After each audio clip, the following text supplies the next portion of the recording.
Olá, tudo bem? Sejam muito bem-vindos a mais um episódio do nosso Conexão Cash. A gente está muito feliz. Você sabe que a cada 15 dias a gente lança aqui um novo episódio, né, para você conhecer, saber mais sobre a gestão, governança pública, que é muito importante, e tirar algumas dúvidas que às vezes surgem no nosso caminho, durante toda a nossa vida, né, quando a gente trabalha com isso. E esse é o objetivo do nosso Conexão Cash, em nome aí da Agape Sistemas, onde a gente discute sobre tecnologia, gestão pública, temas que realmente estão impactando o dia dos gestores públicos. E o tema de hoje é um dos mais relevantes para o Brasil nos últimos anos. É a reforma tributária e seus impactos para os estados e municípios. E para conversar com a gente sobre esse assunto, a gente vai receber aqui um convidado que tem ampla experiência no assunto. Eu tenho certeza que você vai gostar e a gente vai bater aquele papo realmente para tirar todas as dúvidas que estão permeando aí a sua cabeça. Tenho certeza que você vai curtir. Olha, quem nós estamos recebendo hoje é o Cleiton Prado. O Cleiton é graduado em Economia pela UFES, bacharel também em Direito pela Uniages, na Bahia, pós-graduado em Direito Tributário pela Faculdade Brasileira de Tributação, em Porto Alegre, também mestre em Direito Tributário pela PUC, em Buenos Aires. Atua como auditor fiscal no município de Penedo, em Alagoas, e também como consultor tributário de municípios dos estados de Sergipe e também da Bahia. Cleiton, seja muito bem-vindo ao Conexão Cash, é muito legal receber você e falar sobre um assunto que às vezes é uma temática que tem tabus, né? Mas seja bem-vindo. Prazer todo meu, Fabrício, de estar aqui com vocês, parabenizar por essa iniciativa que já é sucesso, né? Agradecer a Joélio, a Carol, a toda a Agape por isso, agradecer e parabenizar.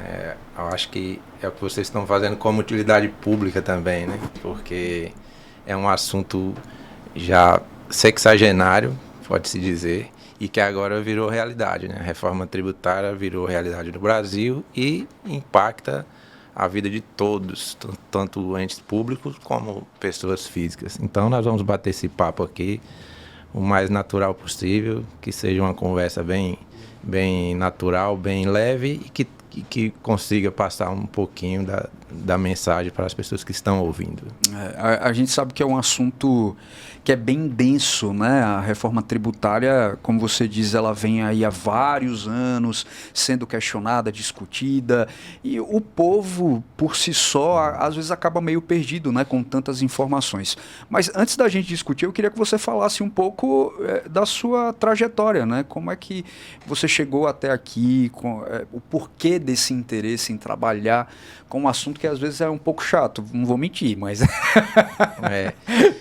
Acho que todo mundo que entra na faculdade de Direito, cada um, acho que os famosos ramos do Direito é o penal, o civil. É verdade, São poucos, né, que querem trabalhar com tributário. Viram por outros ramos, como eu sempre adorei essa parte, por já ter feito também economia, parte de projeto e parte tributária, e comecei ali a me interessar e me apaixonei, né? Diferente do grande penal que todo mundo adora, mas é um assunto muito bom também para que está na vida de todo mundo, é porque a pessoa não sente, né? Não sente que faz parte desse contexto. Mas vamos lá, vamos com naturalidade e esse assunto é muito bom. E que os estudantes de Direito também tenham essa... Porque dizem que quando chega no tributário parece que é uma coisa de outro mundo, porque não é famoso. Mas é muito lindo também essa parte, esse ramo do direito. Eu imagino, principalmente quem estuda diariamente assim como você, com certeza tem que ter paixão, né, realmente, para fazer aquilo que gosta. Cleiton, vamos começar então, de forma bem direta. Por que o Brasil ele decidiu fazer uma reforma tributária tão ampla? Porque são muitos anos sendo discutida e entra ano, sai ano e reforma tributária. E muitas das vezes a gente não sabe em que caminho realmente está se seguindo. Mas por que de forma tão ampla essa reforma? Ela disputa com a reforma agrária, né? Desde pequeno a gente viu reforma agrária e reforma tributária. Então, desde 66, né, quando foi criado o Código Tributário Nacional, Inclusive, foi uma lei que não tínhamos nem democracia como hoje, né? A primeira reforma, a primeira legislação nacional no âmbito tributário, depois de 66, que já vem dentro de uma ampla democracia, com casas de votação diferente de antes, né? Uhum. Então, de lá para cá, são quase 60 anos, né? E a gente vê, quem lida com a área tributária conhece muito o termo manicômio tributário. Nós vivemos no manicômio tributário. Então, setor produtivo, empresariado e o consumidor em si vivem nesse manicômio, né? O consumidor reza por uma carga tributária menor e o empresariado por uma tributação mais simples, pelo menos. Carga tributária menor, mas uma tributação mais simples. E durante anos não teve esse momento, eu acho que é o momento em si, porque são várias coincidências, não coincidências, o momento tem que estar, um momento político bom, uns projetos que seja viável para todos, porque uns ganham, outros perdem. Então, nesses 60 anos, o que não conseguiu foi esse consenso. E agora, em 2023, até então, foi anterior à PEC 45, a PEC 45 foi que derivou a lei complementar, quer dizer, a emenda constitucional 132, que foi em 2023, e que nós temos aí 10 anos para, nesse ambiente de transição que nós vamos falar, adequar o país, adequar os consumidores, adequar os entes públicos e adequar também o empresariado a essa nova realidade. E o objetivo agora é simplificar para o empresariado. Não é diminuir carga tributária, mas creio que com tudo que eu vou tentar falar aqui hoje, eu creio que vai aumentar a arrecadação sem aumentar nenhum tipo de alíquota, porque tudo vai mudar, nós vamos conversar aqui, tudo vai mudar em termos tecnológicos, a inadimplência vai ficar mais difícil, e isso tende a aumentar a arrecadação. Aumentando a arrecadação, pode muito bem diminuir a carga tributária, diminuir as alíquotas, né? Mas essa daí, a que nós estamos vivendo agora, é exatamente para simplificar todo esse embaralho que nós vivemos na tributação do país. E complementando, nós sabemos que tinha a guerra fiscal, nós sabemos a regressividade, são vários sintomas ruins que nós tínhamos que remediar de alguma forma, e essa é a reforma possível do momento. Pode não ser perfeita, poderia ser melhor, mas é a que iniciou-se.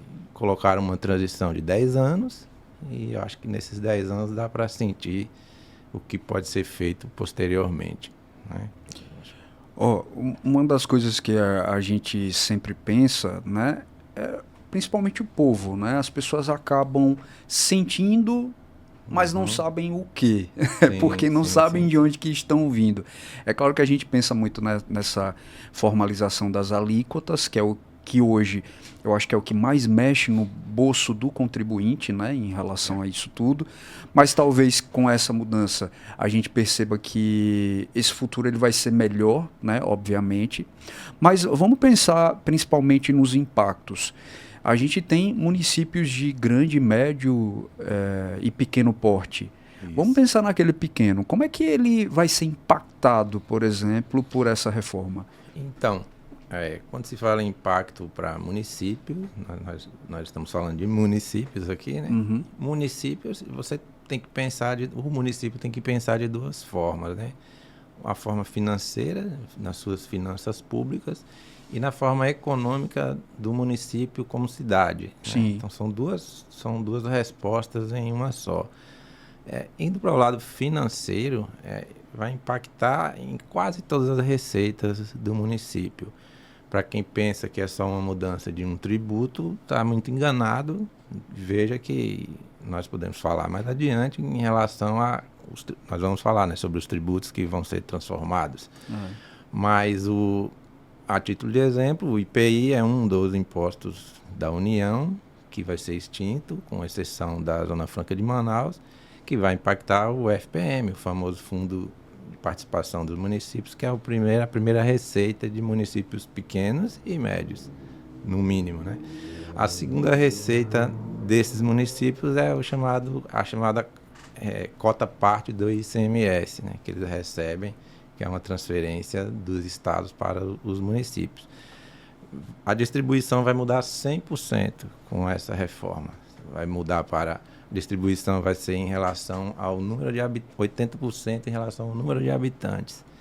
E hoje, nada disso é levado em consideração. Então, veja, municípios que são ricos em produção e que for pequeno em densidade, vai ter uma queda brusca, municípios pequenos.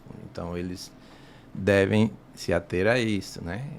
10% vai ser de acordo com índices educacionais, 5% em relação a índice de meio ambiente e 5% apenas uma divisão geral, uma divisão igual entre os municípios. Então, vai impactar a segunda receita. O ISS, que é o imposto mais famoso aí do município que vai se extinguir, ele é uma receita própria, vai se transformar também no IBS. Então, essa receita própria, ela serve de cômputo para a questão de Fundeb, para a questão do MDE, da educação, para o índice da saúde, os 15% da saúde vem da receita própria. Então, se você está mexendo no ISS, vai mexer nos 15%. Então, se enxergarem, mexe com todas as finanças do município. Total. Então, essa conta tem que ser feita. E o segundo eixo é o econômico, né? Nós também podemos falar um pouco mais adiante sobre a tributação que vai mudar de rumo. Então, essa tributação ela vai ser no destino. Então, os municípios, o desenvolvimento econômico tem que se ater ao consumo, como o seu município vai consumir, porque a tributação vai ficar no consumo, não mais no chamamento daquelas empresas para que, claro que emprego e renda continua sendo importante, mas o consumo no município vai ser bastante importante. Então, esses municípios que têm tradição com cultura, com turismo, eles vão ter que ter um projeto de fomento ao consumo, porque vai ser importante. Então, a reforma vai mexer com políticas públicas de uma maneira geral.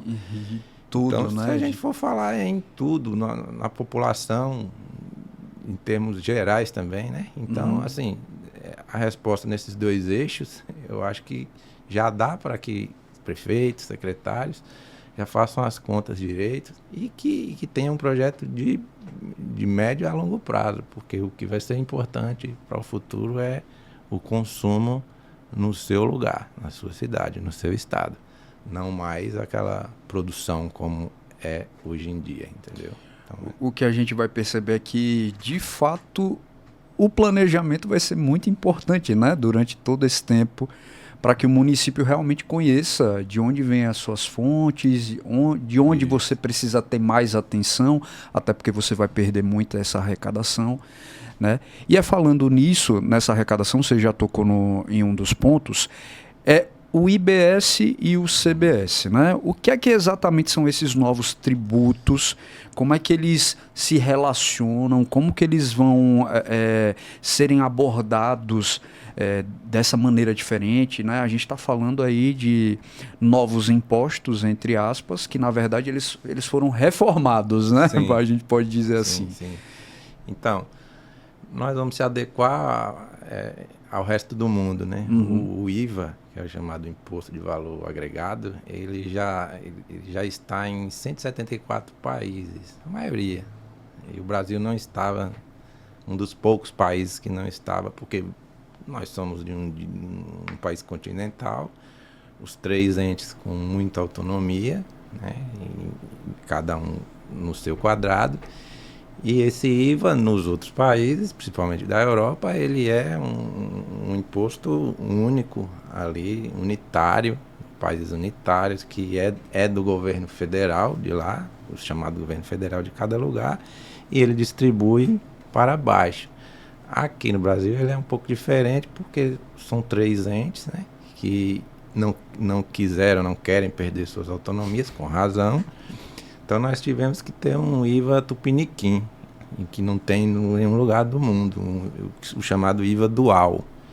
Então foi a maneira que eles encontraram de não tirar a autonomia total de nenhum dos entes.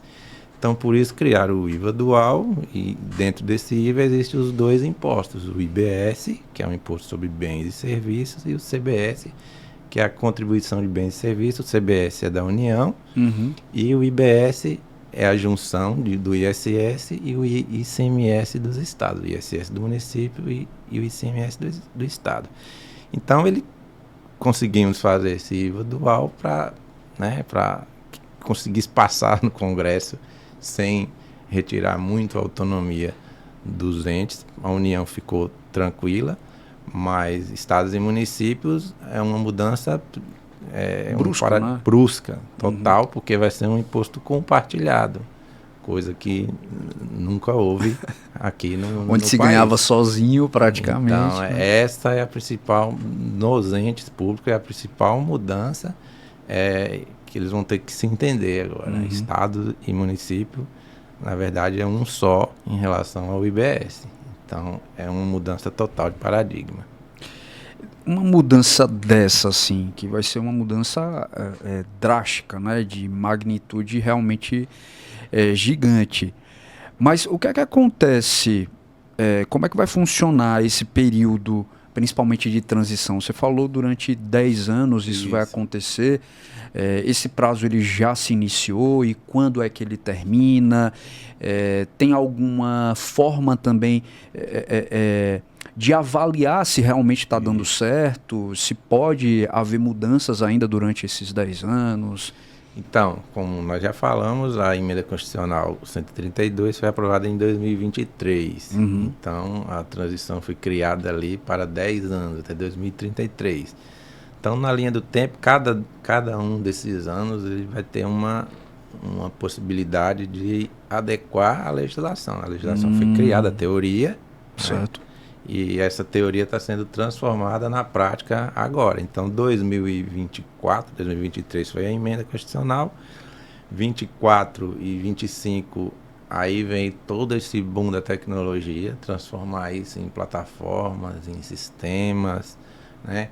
Criação do comitê gestor, toda essa parte burocrática foi e está sendo, que atravessou 26, mas na lei estava bem claro lá 24 e 25 para fazer isso tudo, mas as regulamentações foram feitas também em 2025, como a lei complementar 214 e a última 227, que foi aprovada agora, sancionada em janeiro, aprovada no final de dezembro.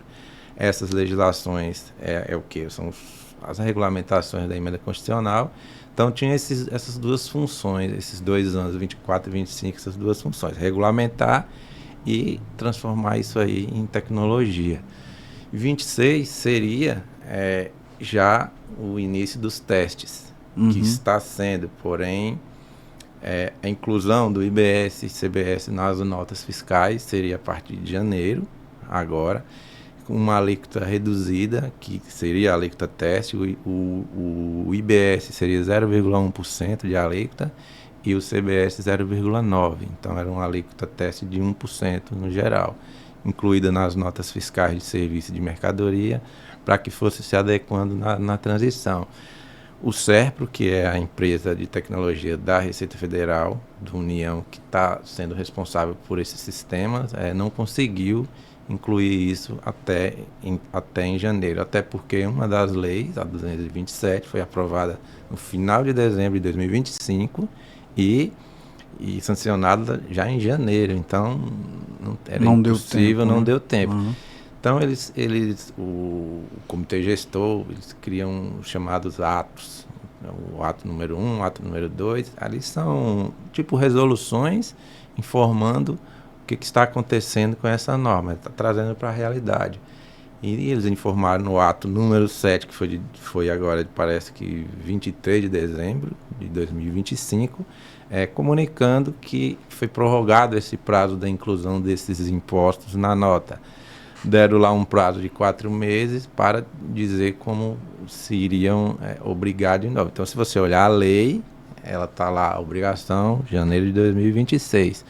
Mas esses atos, que é a realidade do país, prorrogou um pouco. Mas ainda em 2026, eu acredito que esses impostos já estejam incluídos nas notas fiscais, tanto de mercadoria como de serviço, com a alíquota teste de 1% no geral. Seria 2026 e 2027. E mais sistemas, que nós podemos conversar aqui também, mais sistemas para abarcar toda essa reforma. E a partir mesmo de 2029, o IBS irá passar para 10%. Então, assim, será escalonado. Né?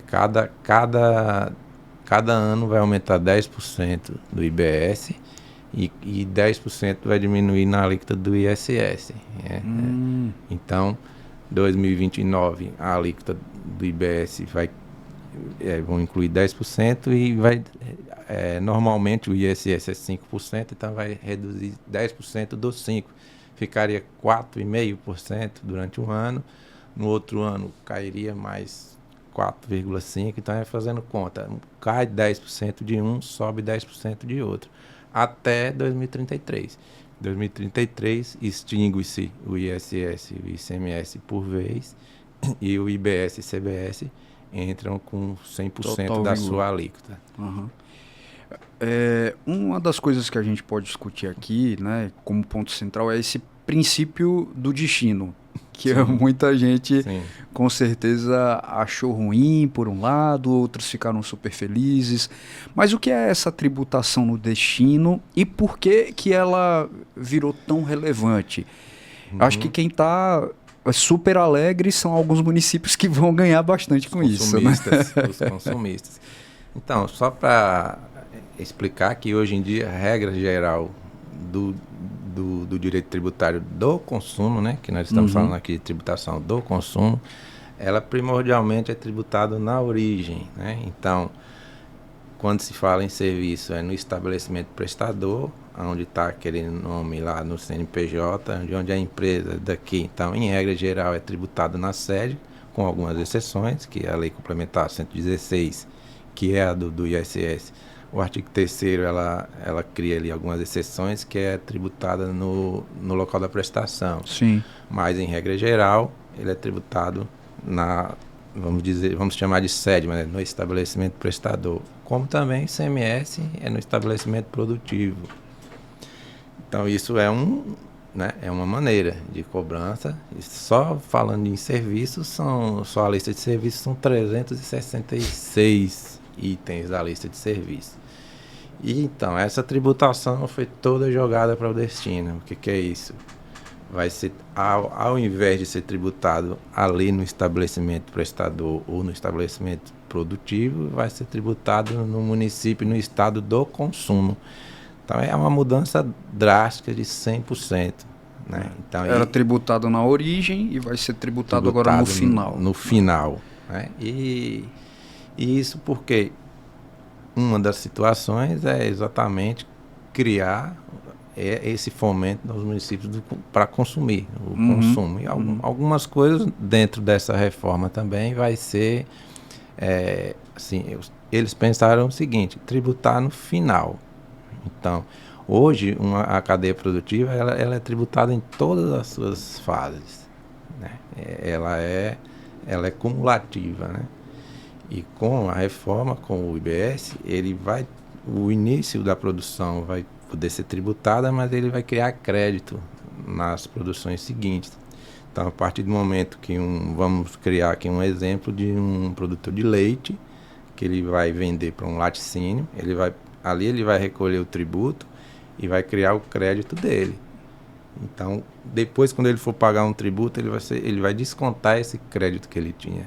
Porque quem vai realmente pagar esse tributo é lá quem comprar o produto final do leite que ele vendeu. O laticínio virou iogurte, virou alguma coisa. Sim. O consumidor final é quem vai pagar o tributo. E ele vai ter todo esse creditamento. Então, o destino foi para isso, para tributar o final da história. E isso em todos os serviços e produtos que a gente está dizendo, a Lei 214, a lei complementar, ela tem o artigo 11 fala sobre isso. Então tem um rol, então só estou dando um exemplo aqui, mas são várias situações que explicam como vai ser essa tributação no final da cadeia produtiva. Sim. Por que esse ano, 2026, ele vai ser um ano tão estratégico assim para os municípios, né? Em termos de arrecadação do ISSQN, né? Sim. Que gera às vezes muitas dúvidas dos municípios, mas porque esse ano especificamente tem esse ponto estratégico? Então, na lei complementar 214, ela relata ali, porque é o seguinte, como nós já conversamos aqui, alguns municípios vão perder, né? Uns vão ganhar, outros vão perder, como tudo na vida. Então, esses municípios o que foi que eles criaram? Um tipo de um seguro-receita, é o chamado seguro-receita. O comitê gestor ele vai ser o ente central de receber a arrecadação de todos os entes, para depois distribuir. Então, a lei, antes da distribuição, vai ficar uma porcentagem para esse chamado seguro-receita, que é para garantir aos municípios que vão perder, e isso durante 50 anos, ele recebeu o mínimo que ele recebeu entre os anos de 2019 e 2026. Aí por que 26? Porque é o último ano que o município tem que crescer a sua arrecadação para criar o seu índice.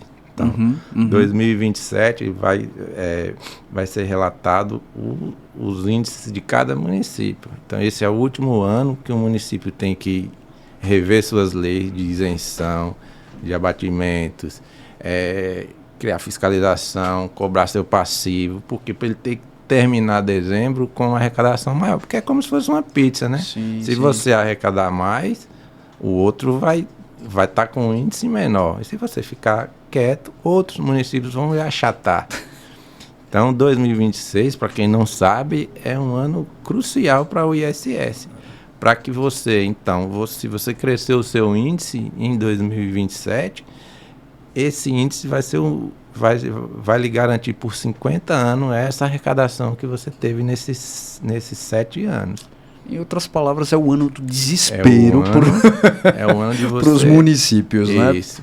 Porque realmente é muito complicado quando você percebe que isso vai trazer a história do município para muito acima ou muito abaixo. Né? Depende muito de como vai ser. Isso foi criado porque para não ter essa mudança brusca. Porque como tudo vai mudar, como nós conversamos, alguns municípios podem perder muito e outros ganhar muito. Então, eles vão criar aqui um seguro, receita, para garantir que esse município tenha sua arrecadação mínima, pelo menos. Sim. Para que não caia demais. Então, 2026 é importante por isso. Uma coisa que a gente pode falar agora é sobre a criação dessa nota fiscal nacional. Isso. Né?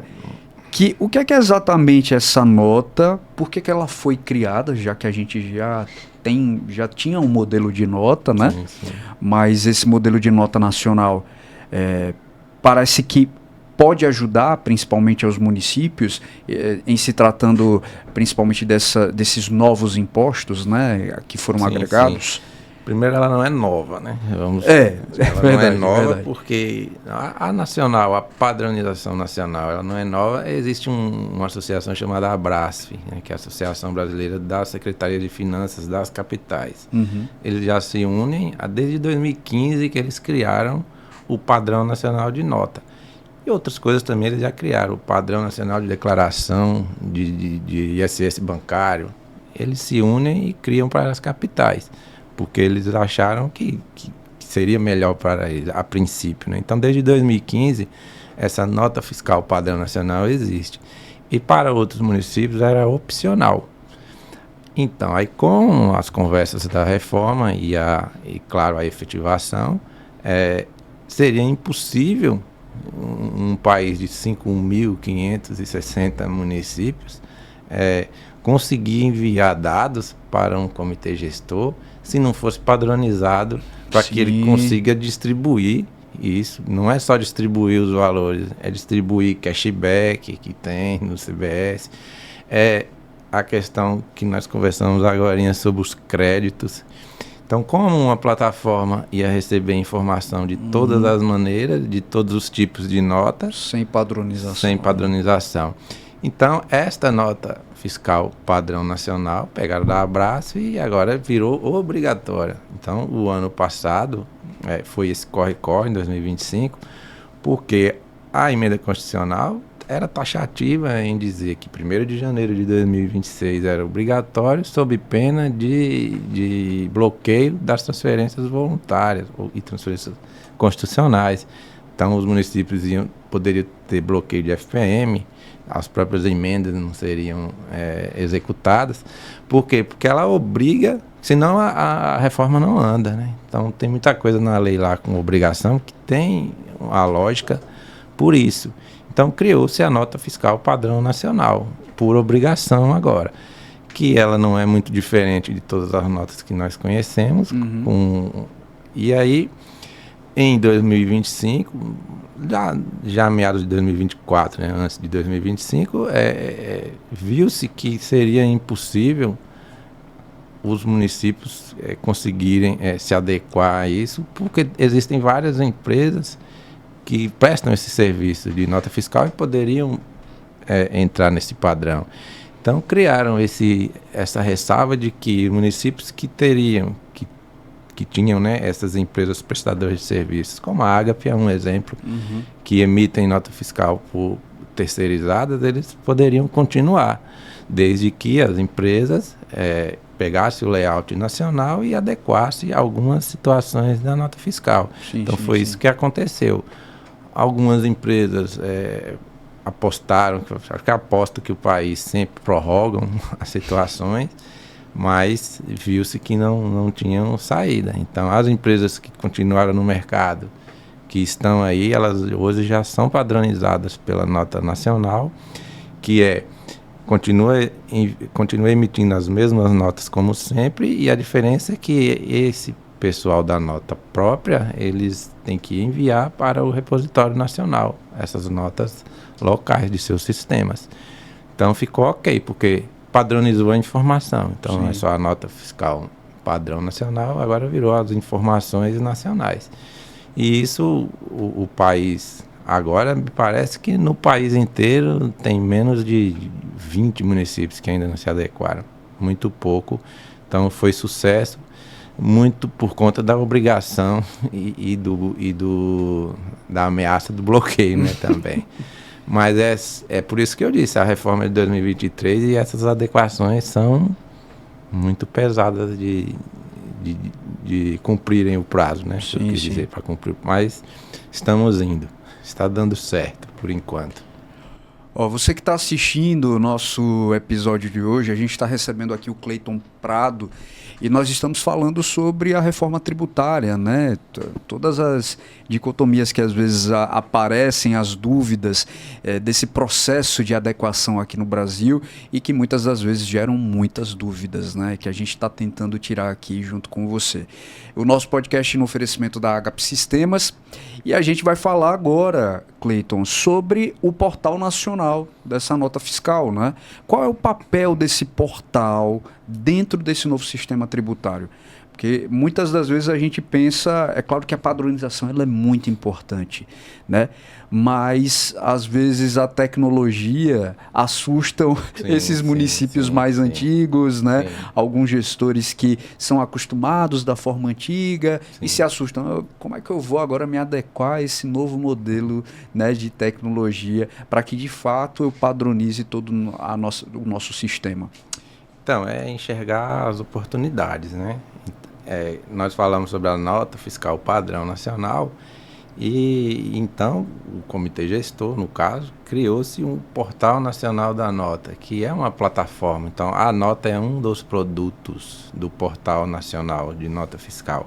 O portal existe um combo de serviços ali, ainda muito pouco, porém algumas coisas ali que o município, já de olho no ISS de 2026, deveria estar ali, porque quando você aciona e você assina o convênio, que é esse convênio da nota nacional, que você envia a sua nota para o repositório nacional, aquele repositório está com todas as notas do país, de todos os municípios.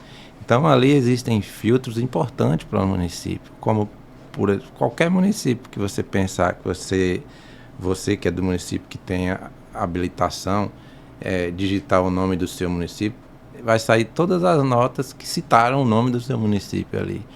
Então veja que pode ter prestação de serviço entre empresas de fora que não passa pelo seu sistema, principalmente de tecnologia. Você não consegue enxergar na sua plataforma. Então esse portal lhe dá essa oportunidade de você enxergar quais são os serviços muito positivo, que estão, né? Exato, principalmente para o ISS de 2026, o que eu estou dizendo. Muitos serviços são feitos ali, de tecnologia, por exemplo, que um tiram nota para o outro, você não sabe que houve passam desapercebidos, né? Então esse repositório está lá no Portal Nacional. Então existe alguns filtros ali importantes para o município.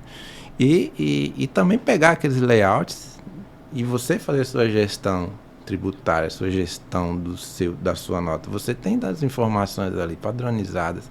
Dali você pode fazer relatórios, cruzamentos. Então isso é de acordo com o município.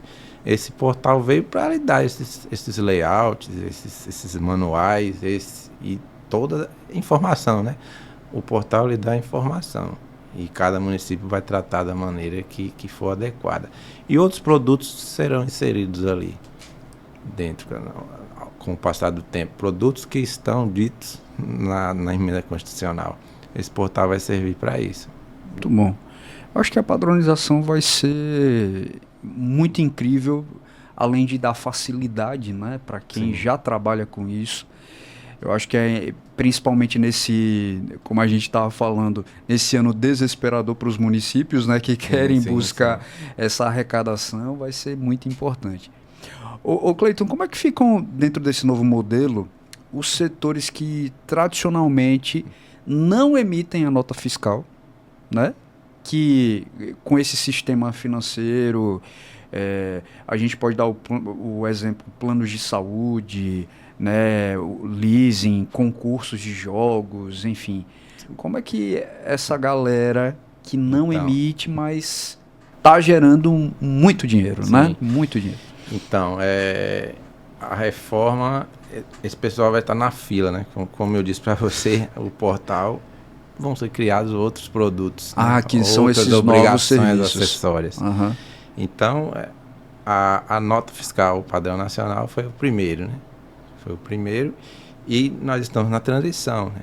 Então, 2026 ainda, nós teremos o IBS na nota. E ali com a alíquota teste, 2026 e 2027. Já está sendo criado essas outras, isso é chamado de obrigação acessória, para empresas que não emitem notas, como bancos, né? A loteria, que agora é um serviço famoso que foi regulamentado, né? Plano de saúde, como você deu o exemplo. Essas empresas, elas já não emitem nota. Então, hoje, elas fazem os pagamentos, os recolhimentos de ISS por declaração. Aí cada um tem um tipo de declaração mensal de serviço. Banco tem um padrão, COSIF que se chama, declaram contas de serviços e pagam no final até o dia 10 do mês subsequente, durante um mês. E o que está sendo criado é a chamada DERE, é uma declaração de regimes específicos que chama. Está na lei, também está na lei complementar 214, na primeira. Então, a legislação está ali. Então, vão ser criadas declarações específicas para cada regime, que vai substituir a nota padrão nacional. Essa chamada DERE já está para sair também. Eu acredito que em mais uns 4 meses já vão lançar, que é para esses serviços que são enquadrados como não obrigatórios na emissão de notas fiscais, né? Então fiquem atentos que é mais um, e também é importante dizer que essas declarações elas estarão no portal, mas não vai precisar acontecer o que aconteceu com a nota. Você tem a obrigação de aderir, o seu sistema próprio tem a obrigação de fazer um igual, não vai precisar disso. né? Mesmo o município que optou pela nota fiscal própria, ele vai poder ter acesso a essa plataforma dessas declarações. E os bancos vão fazer por ali, plano de saúde e outros que vierem a acontecer. Isso é a transformação da teoria em prática. Muito bom. Eu acho que tudo isso que vem sendo feito, né, pelo menos na teoria, a gente imagina que realmente vai ser muito positivo, né, para o Brasil, já que outros países já trabalham, como Sim. você falou, né, em relação ao IVA, que realmente padroniza, organiza e traz mais transparência, que eu acho que Sim. é isso o mais importante. Cleiton, a reforma, ela fortalece muitas questões, mas a gente sabe que hoje a gente tem um debate que muitas vezes vai para a rede social, que é o fórum da rede social. Sim, né? Sim. No último mês, por exemplo, a gente teve discussões sobre aluguel de imóveis, que agora exige a emissão da nota fiscal. E a gente pergunta, o aluguel ele pode ser tributado, por exemplo, pelo IBS? Então, mês a mês nós vamos ter polêmicas, inclusive surpresas, de interpretação da lei, e é uma mudança mesmo. Como eu disse, a reforma ela é uma mudança geral, né? Aí de vez em quando você vai ver alguma atividade dizendo não era assim, vai ser assim, e eu tenho certeza que vão aparecer outras, né? Veja, falando primeiro em serviço, que o município hoje ele trabalha com ISS de serviços, então o aluguel de imóveis, por exemplo, locação de bens móveis e aluguel de imóveis, eles não são serviços. Uhum. Né?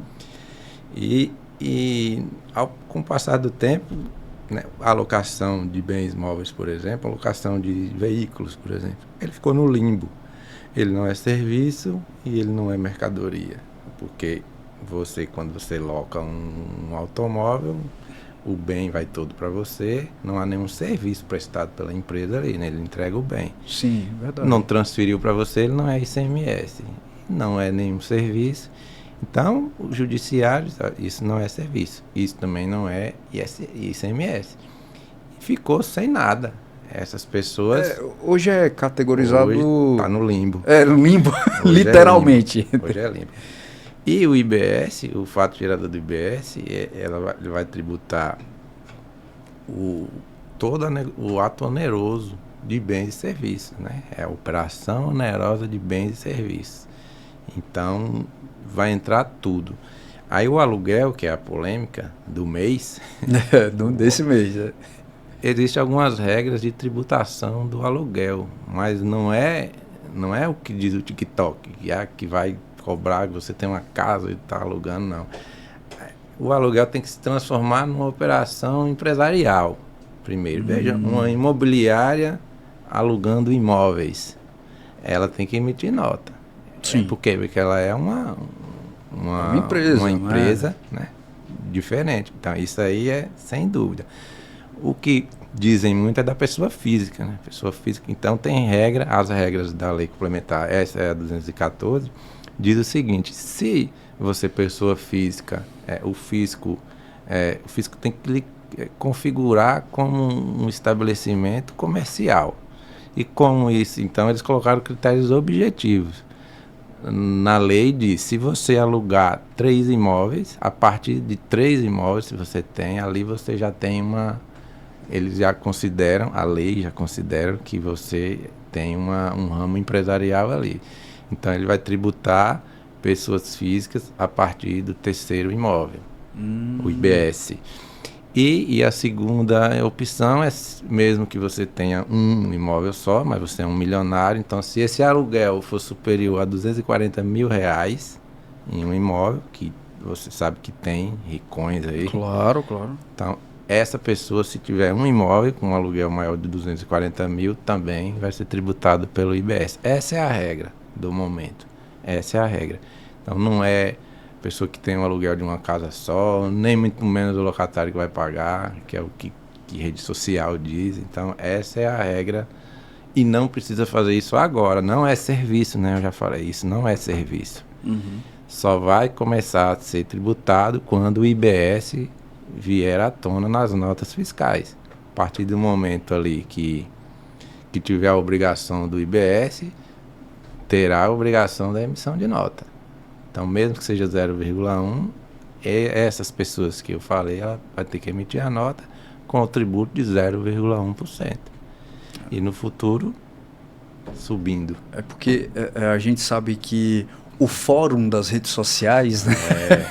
A gente tem muita fake news, né? E que acabam, às vezes, desconstruindo o que quer se construir, que é a informação correta, né? E, infelizmente, a maioria acaba não pesquisando, né? Para saber realmente como acontece. Isso, classificou, porque às vezes você é uma pessoa física, mas você é classificada como uma empresa, como um negócio. Sim. Se isso é um negócio empresarial seu, ele vai se transformar em tributo, não tem jeito. Vamos para o próximo passo aqui, que é uma das novidades que está sendo muito comentada, né, que eu queria que você explicasse, por favor, é o chamado Split Payment, né? O que é exatamente esse mecanismo e por que ele está sendo considerado aí como uma revolução? Primeiro é outra polêmica, né? Porque é um termo em inglês, e em termo em inglês, num texto brasileiro, ali no texto português, está na lei, viraram, como é que coloca o texto, como é que coloca um termo em inglês, numa legislação brasileira, né? Então, tem que ter polêmica de todos os lados, né? Mas isso é uma revolução tecnológica também, que já existe na iniciativa privada. Então, o que se fez foi pegar o que já existe e qual é o exemplo da iniciativa privada? Você compra algo numa loja de departamento, né? E só que esse produto que você comprou não é dessa loja de departamento, é de uma terceirizada, né? Às vezes você compra uma bolsa e essa loja que tem a plataforma, né? Essa loja virtual, ela vai pegar de outra empresa e vai vender. Quando você pagar ali com o seu cartão de crédito, vai ficar o valor da loja que você pagou e a outra parte vai para a loja de origem que produziu. Sim. Então isso chama split payment, que é a divisão de pagamento automático. Muito legal. Pegaram isso, trouxeram para o... Por que trouxeram para o IBS? Nós não falamos aqui que a tributação, nós temos 5.560 municípios, tem o Estado. Então, os pagamentos agora feitos de forma eletrônica, Pix, cartão de crédito, no momento do pagamento, esse pagamento já vai ser enviado diretamente para o comitê gestor e distribuído para o ente, não é no consumo, para o ente competente desse valor do IBS. Muito legal. Então, e ainda tem modalidades de split payment. Vai ter o inteligente, super inteligente, são várias modalidades que melhoraram o da iniciativa privada, estão melhorando na iniciativa privada, apesar de ser teste. Mas esse é um dos motivos que eu falei aqui, do aumento da arrecadação, né? Veja que a nota fiscal ela vai ser um documento contábil, obrigatório, mas contábil. Que a tributação já vem no pagamento. Já pode vir no pagamento. Sim, né? Sim. E isso vai fazer... Isso de forma automática, o que demorava muito tempo, às vezes, né? Para você E lembrando que a nota fiscal, a partir de então, será dividida. Você vai saber quanto foi o produto, quanto foi o IBS, quanto foi o CBS. Você vai saber exatamente quanto foi tudo e para onde vai. Então, essa foi a ideia do split payment, de tributar na origem. Eu acredito que esses meios de pagamento, essa nova forma de tributação, vai fazer com que a inadimplência diminua. E fazendo com que a inadimplência diminua, aumentará a arrecadação sem aumentar a carga tributária. Aí vem o momento de que poderá reduzir a carga tributária. Porque muita gente que está aí na sonegação pode começar a pagar. Então, os bons pagadores, esses merecem a redução da carga tributária. Então, eu acredito nisso, que vai aumentar a arrecadação com esses mecanismos e outros, e para que no futuro próximo consiga diminuir a carga tributária, que essa sim é pesada para aquele que paga tudo, né? Eu acho que um dos pontos mais importantes realmente vai ser a transparência em que tudo isso que nós vamos ter, né? Não é só o fato de eu receber automaticamente, mas é o fato de você ter a transparência de onde esse dinheiro está indo, né? Para onde ele está indo. E aí você vem um assunto que nós não falamos, porque como ele é de CBS, nós não falamos aqui, mas está linkado a isso. Todo mundo vai ter interesse de pedir sua nota fiscal. Porque temos vários benefícios com a nota fiscal. Um deles é o cashback. Sim. Cashback está lá tá lá no CBS, mas principalmente pessoas de baixa renda. Né? Tem umas regras do cashback, algumas atividades para algumas pessoas que estejam lá entre 2, 3 salários mínimos, esteja no CAD único. Mas essa pessoa, só para você ter ideia, um exemplo, o gás de cozinha. O gás de cozinha vai voltar 100% para a pessoa. Muito legal. Quem vai comprar um gás de cozinha no futuro e não vai pedir nota? Que hoje em dia, se você falar nota fiscal para a população, muita gente não estão nem aí, né? É o movimento sonegação, literalmente. Então, tanto lá a pessoa que está vendendo, agora o consumidor mesmo, final, se ele entrar no cashback, todo mundo vai querer saber o que é uma nota fiscal, porque precisa, tenho que pedir, tenho que exigir. E isso vai fazer com que aumento da arrecadação. Isso é verdade. E aí é o sonho da diminuição da carga tributária. Cleiton, a gente está quase no final, mas um assunto importante que com certeza a gente tem que bater é sobre a Lei Complementar 227, né, de 2025, que você comentou, logo no finalzinho, né? Ela foi sancionada em 13 de janeiro de 2026, né, pelo presidente Lula. E o que é que ela efetivamente regulamentou dentro da reforma?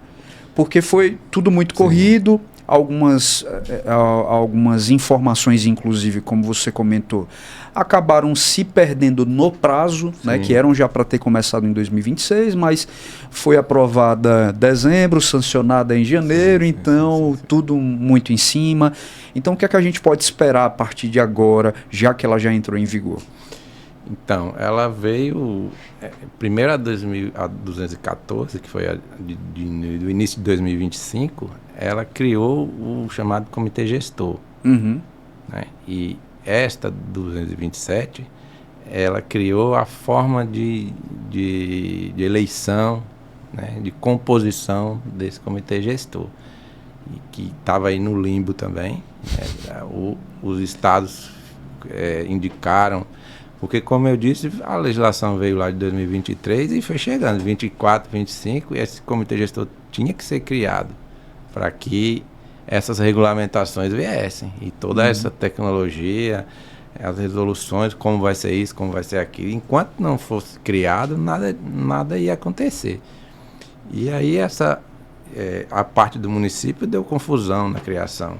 Dos estados não, porque o comitê gestor ele é criado por 27 pessoas dos estados, então cada secretário de estado tem uma cadeira ali. Já o município são 27, né? E isso deu confusão na questão da eleição. Essa legislação veio para dizer como será essa eleição. E ela criou o contencioso que é o processo administrativo, tributário, né, em âmbito nacional. Então, os conflitos de litígios, ela fala também sobre o ITCMD, que é um tributo estadual, ela veio dizer isso, mas principalmente para esclarecer o comitê gestor e criar esse contencioso. Como será a fiscalização, principalmente do IBS, que ela é compartilhada? Como que eu vou, por exemplo, eu estou no meu município, mas como a tributação é no consumo, então a empresa pode ser de São Paulo. Hoje, então, se tem fato gerador aqui, eu sou do município, eu posso fiscalizar, né? Eu posso fiscalizar posto de gasolina, posso fiscalizar esses serviços de eletrônicos, principalmente. As empresas não são daqui, mas o consumo é. Então, ali tem as regras. E sim, como será essa fiscalização, né? Compartilhada? Quem vai ser o titular, né?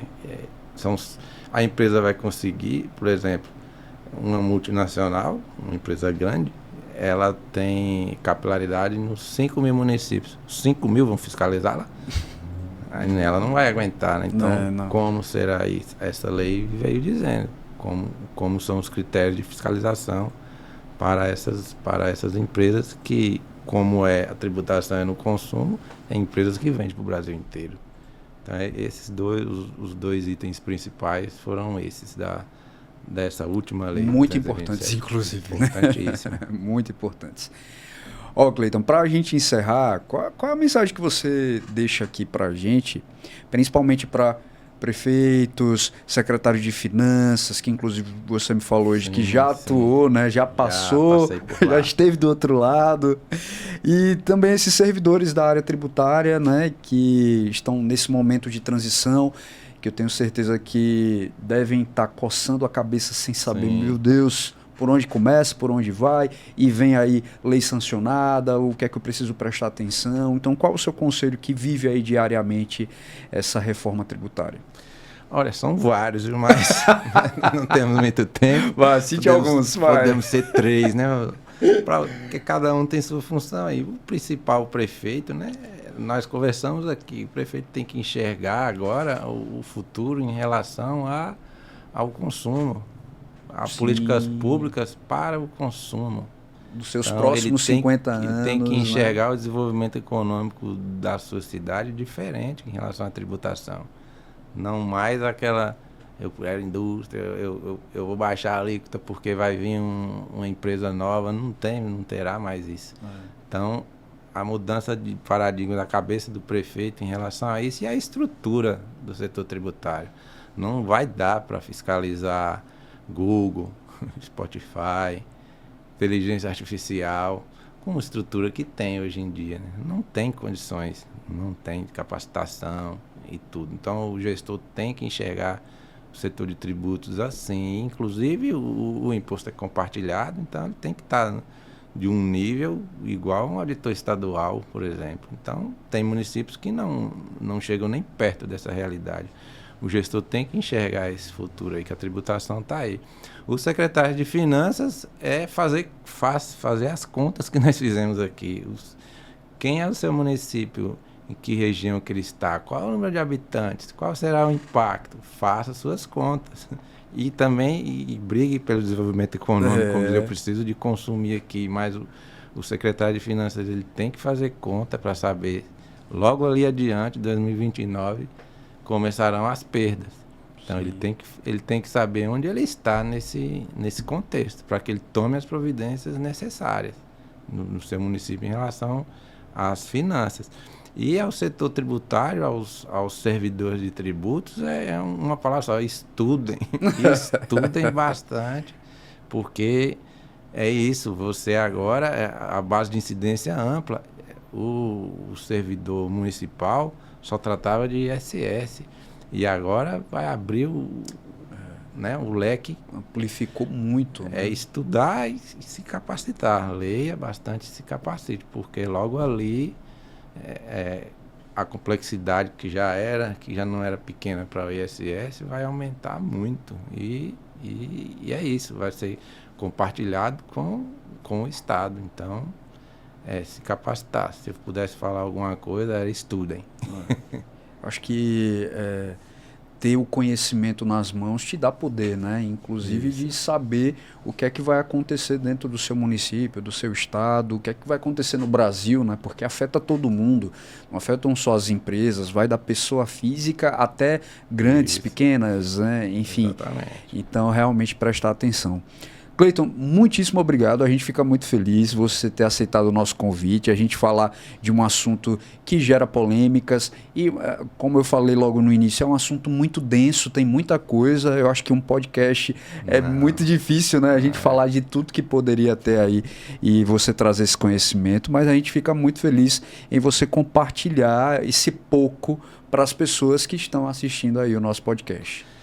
Eu só tenho a agradecer, Fabrício, como eu falei aqui em off, que é muito bom ser entrevistado por você, porque você contextualiza as questões, você entra na conversa, não é um jornalista seco, então isso facilita muito, uma conversa natural, né? Isso fica muito bom e eu acho que também para quem está ouvindo fica bastante fácil de entender quando há uma sinergia dessa em relação a um assunto que você trata mesmo, porque o entrevistado está vendo que você está no contexto da situação, né? Então eu só tenho a agradecer e parabenizar, e principalmente também a Ágape por esse podcast, né? O nome Conexão de Estudo, né? De estudo de estudo desse momento da reforma, que é compartilhamento mesmo, conexão entre entes.